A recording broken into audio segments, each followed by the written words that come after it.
Hey, what's up guys? Grimsie42 here, and I've got a plethora of stuff that ranges from some recent pickups I've had on a road trip I did with a buddy, to something I snagged off eBay, to two boxes I grabbed for a random system. So, anyways, without further ado, I'm going to jump in, and I will start with the eBay purchase.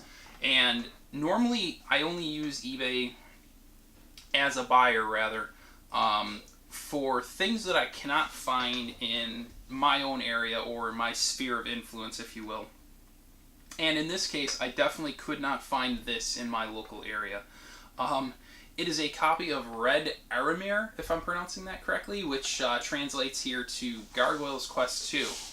And this is complete and in really good shape. The box is a little bit dinged up, but it's, it could be better. But it's got the manual, and then I like how their, as I drop it everywhere, I like how their cartridges look. They're kind of neat. So, my first Famicom title, and definitely glad to add this to the collection. This is definitely something that I'm a huge fan of the series, obviously. And to add this, I did wind up getting this at a really good price, so I was totally happy to get it. So, no complaints there. Next, I have some stuff that I got at a local game store. Nothing too amazing, but the prices were good. And basically, yeah, it was 3 items.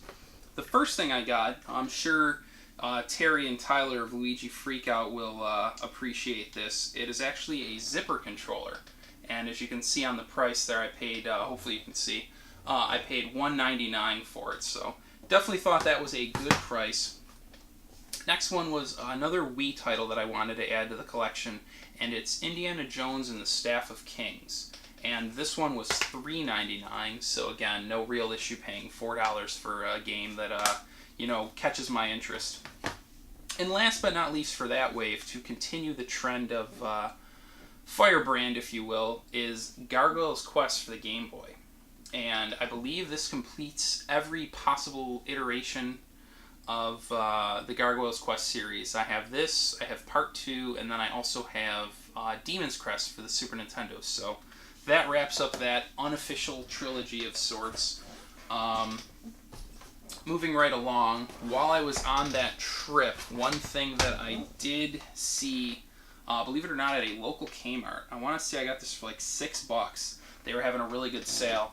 Is a copy of Game & Wario. So definitely cool to grab another Wii U title, and at that price I was not going to complain. The next store that I went to, I got 3 more titles. The first one is something I've got plans for in the future. I already have this complete, but will be used as a prop in a future video. It is a copy of Shaq Fu. This was $1. This next one was $5, and it's a Taito game, and it's a copy of Darius Twin, or Darius Twin, depending on how you pronounce. And this last one, at this specific stop, the disc is in really great condition, is a Natsume title for PlayStation 1, so definitely happy to add this to the collection. And it's Bust-A-Move 4, featuring those little bubble bobble dragon dudes, but definitely super happy to add that to the collection. Okay, just a couple more items here.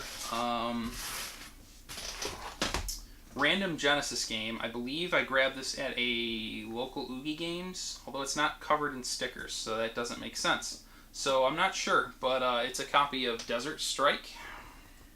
I believe it's part of the Soviet Strike series, and it's complete, even has poster and all that fun jazz. And if I'm not mistaken, I only paid like $1 or $2 for this, so not going to complain there. This next one here is an Atlas title that I didn't realize until later was actually based off of, I believe, a cartoon. But I picked it up because it was pretty cheap. It was like $6 at a local GameStop. And it is a copy of Zoid's Assault. Always on the lookout for Atlas titles, so I was definitely happy to trim one more off the list.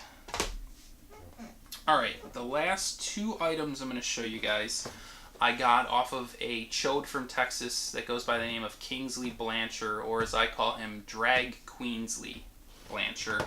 One of these he had for a while and I had my eye on. And the other one brings me one step closer to having all 4 complete in box. I've already got parts 3 and 2, or 2 and 3 chronologically complete in box. This is part 4, so now I just need to find part 1. And it is the box and manual for Mega Man 04.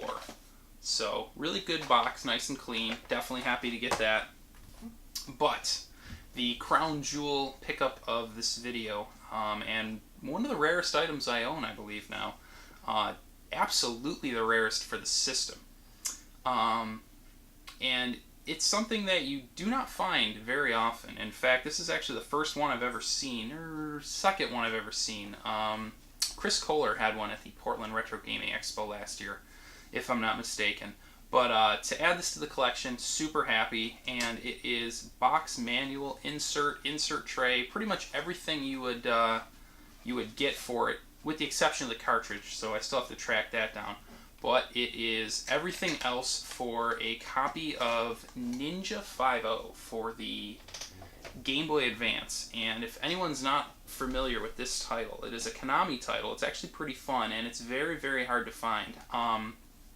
I've seen copies of the cartridge alone go over $100, so Kingsley definitely hooked me up on this. He gave me a very fair price. I was totally happy to add it to the collection, and it's really nice to say that I've got one of the rarest Game Boy Advance games, at least the box and manual, out of the way. I'm hoping I'll catch somebody slipping on the cartridge in the future, you know, rummaging through Game Boy Advance games, hoping to find it. So, you never know. Hopefully I can get lucky on that. But anyways, guys, that's going to wrap this video up. Hopefully some decent stuff in there. I felt there was, and super happy about this. So until next time, guys, take care.